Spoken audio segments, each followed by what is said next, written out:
know, yeah. No, right. So that's interesting. So then, did you feel like that's when you really started to get a following? Then is that when you really sort of had? I mean, I know you don't like to think about it that way necessarily, Yeah, but it's important because that's what some of the managers would want to see is if somebody can fill a room, if somebody can keep a room happy. Okay, I understand that. That's kind of what was happening with you around then, right? Do you Yeah. feel like you were coming into your own then? Like, is that did you feel any differently? Well, there was a little bit of friction because of the fact that a female manager,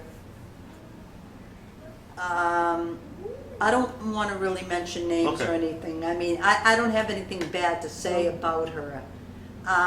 She insisted on playing what was being played on the top floor of the 1270, and I kept on saying no. Mhm. And she would come in that booth and say, they're going upstairs. I says, who the fuck cares if they're going upstairs? I says, the money is in the entire club. They'll be back down, okay? They're not going to stay upstairs forever. You're their favorite bartender. They're going to be down. See, they didn't understand the concept. All right, you have 3 floors. Big deal. A few of your friends went upstairs. They're in the building. They're spending money. Okay, so we got into sort of a thing. I says, no, I'm not changing the sound. I says, it's working. Look at the dance floor. Look at the dance floor. So that's when you really started to take a stand for yourself in Oh, terms well, of what yeah. you were playing Yeah. and how you wanted to play it. Yeah. You had enough experience by then that you knew what you always said you knew what you were doing, but your experience is the best teacher. Oh, So yeah, by then- absolutely. In any profession, it's Yeah. experience. Yeah. Yeah. So you're at the 1270 for quite a while, and you get moved to the second floor, and your format doesn't change when you move to the second Oh, floor. yes, it does. Oh, it does. Okay. Yeah, How does it change? It changed that the alternative is definitely left downstairs It is. on the first floor, and I went right into dance music, pure dance music, from R&B to high energy. To whatever was being played on the radio by Sonny, Vinny, and Ron Robin, and it worked out well. And how long were you on the second floor for, Oh, God. roughly? When were these dates?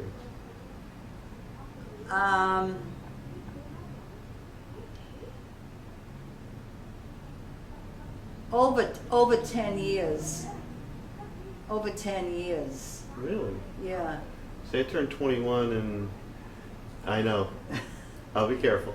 When I turned 21, I wasn't able. I only went to the tail end of the 1270, right before it became maximum security. Yeah. I remember it sort of like being at the tail end of the 12s days. So Right. I didn't get to hear you. And if I did hear you there, I didn't know it was you. Do you know what I mean? Like it Okay. wasn't really until the Oh. 12. But when did you get? I mean, till Chaps. When did you get the inkling to open the record store? Can you talk about that in the arc? Like when did you think you wanted to do it, or why did you do it? There's quite a jump from what we were talking about to that. Okay, so you want to come back to it in a few? Yeah. Okay. So you're at Chaps for at 12, almost 10 years on that second floor doing that Yeah. energy. And it was wonderful. Yeah. Because I'll tell you why. Quoting the late Frankie Knuckles, he said somewhere on one of his CDs that I have,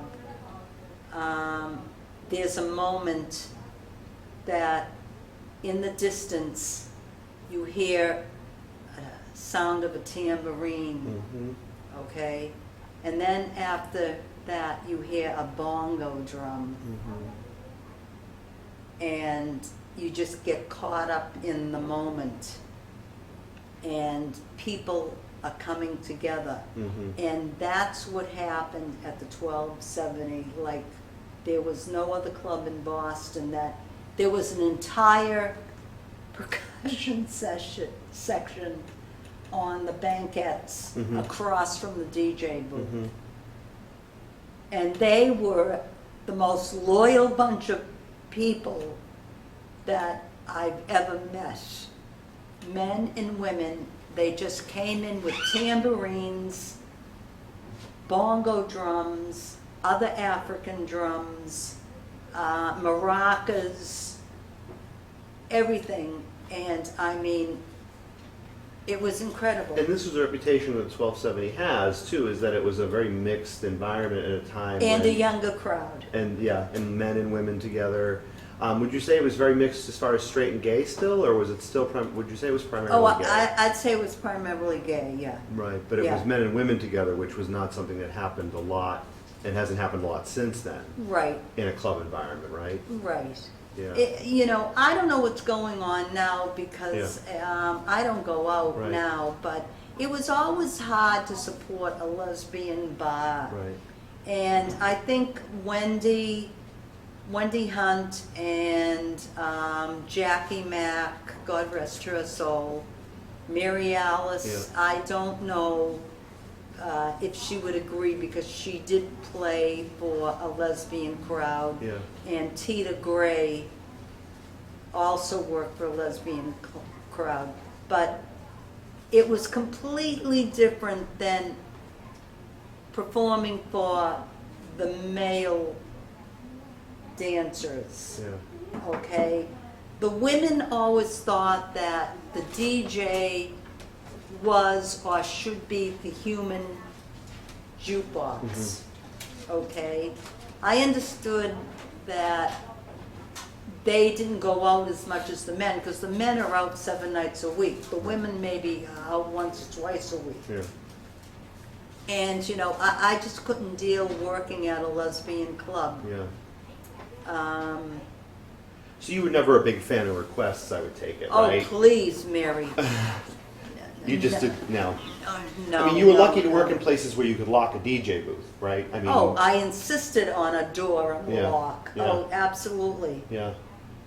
Yeah, I learned that from Robbie Leslie. Yeah. Oh, yeah, he is a fine businessman. Yeah. As well as a fine DJ. Yeah. Yeah. I'll tell you a little story. If you have, when I was doing T-Dance a couple weeks ago, and it was a really particularly slow one in the summertime, wasn't that busy. I was kind of struggling with the crowd that was there because I was having a hard time getting into a groove and getting them into a groove. And there were a couple people who wanted to hear requests, and we have a more tolerant policy about requests there. If I can fit it in, or I try to be at least the upper half of the door is open so people come in and talk to you if they, you know. And the 2 requests that I got were for things that I had and I happened to like well enough, but both of them, when I decided to play them, did not do very well for me in the room at all.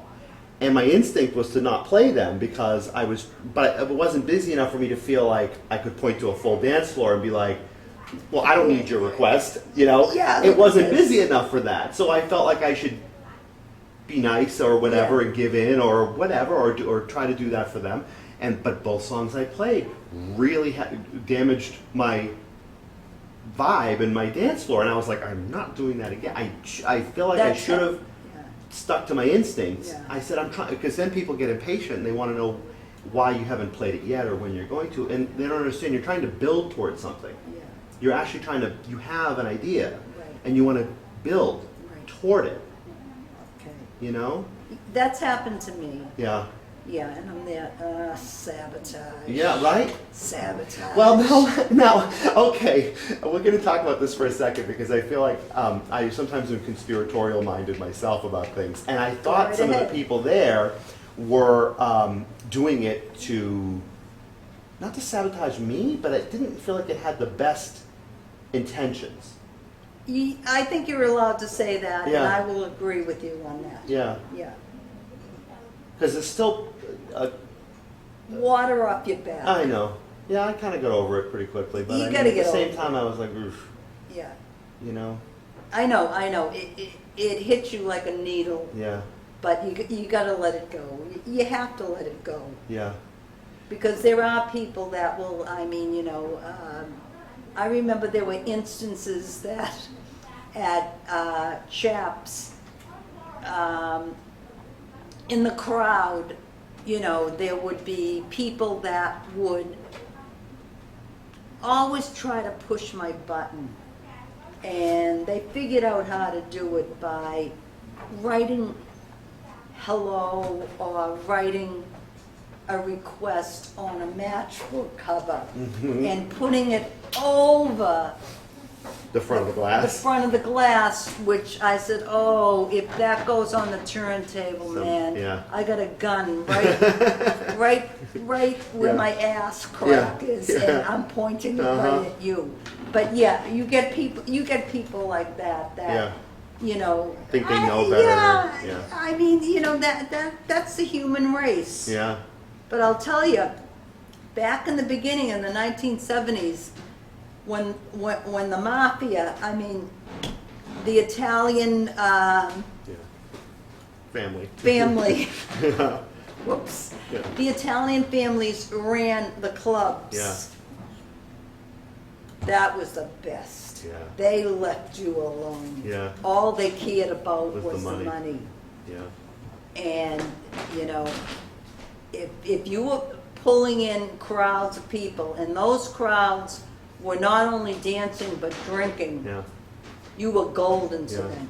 So you're the success, the financial success of the nights that you played spoke for itself. So you really had that to point to if anybody gave you a hard time about a lot of you really were able to kind of like convincingly go your own way Yeah. because your nights were successful and because they were financially successful. So I mean that's probably the best evidence you can have, right, about how well you're doing, and to some degree about, you know, the direction that you're headed in and things like that. Right. There were times that, you know, they would slap my hand at chaps because there was a time that, in the 1980s, I became a Billboard reporter. Right. Okay, along with Wendy Hunt, Dana Jacobitis, Paul Egan, Wendell Edmonds. I don't know if it was Cosmo Wyatt, but forgive me if I don't remember the names. And I mean, we got phone calls. Your job was to make sure you were home at least once a week to take phone calls from the record labels and let them know how their new promos were going. Mm-hmm. And it was a job because you know, you had to listen to hundreds of records that were coming in the mail every week, and whatever you could bring to the club or whatever you thought your particular customers would enjoy, you know, you'd play and you'd give the response Mhm, back to many of the people that worked as promo people. Right. And some of them were very, very nice, and some of them were not. But I remember there was one gentleman that I enjoyed talking with. He came from the UK. His name was Tony King.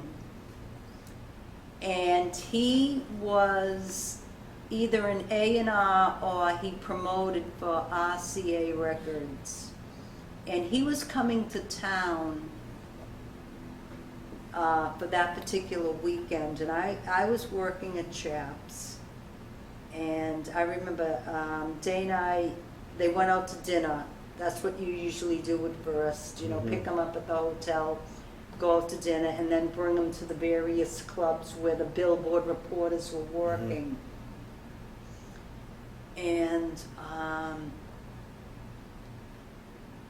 I don't know what possessed me, or I don't even know how it was in my record bag, but I had the Rolling Stones album in my record bag with Brown Sugar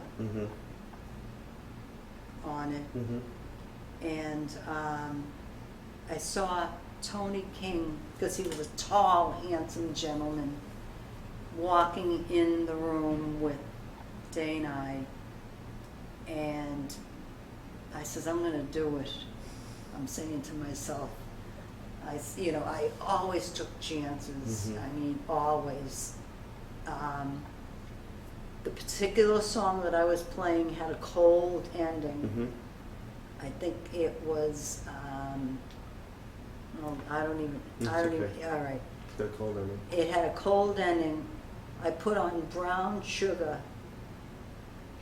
Tony King, did a 360, looked exactly at me at the booth and went like this. Uh-huh.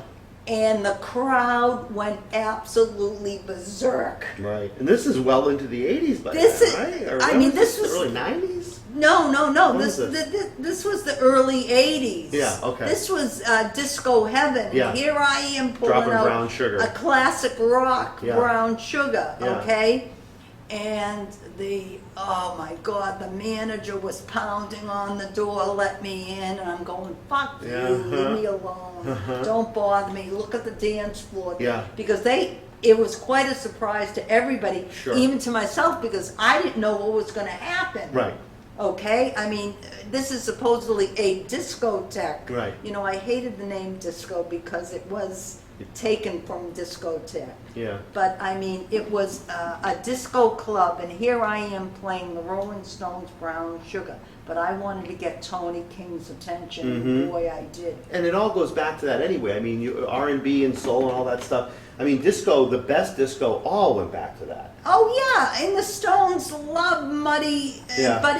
Buddy Guy. Yeah. You know, Yeah. Muddy Waters. Yeah. They were thriving on the blues back then, which led to the R&B, which led to the Philadelphia. Motown, Philadelphia. Yeah. You know, it stemmed out of all of that. You Yeah. know, but I got in trouble for playing that, and you know, I just said to myself, forget about it. You had a packed floor to it. Everybody was screaming. Yeah. You're going to listen to one manager? This is an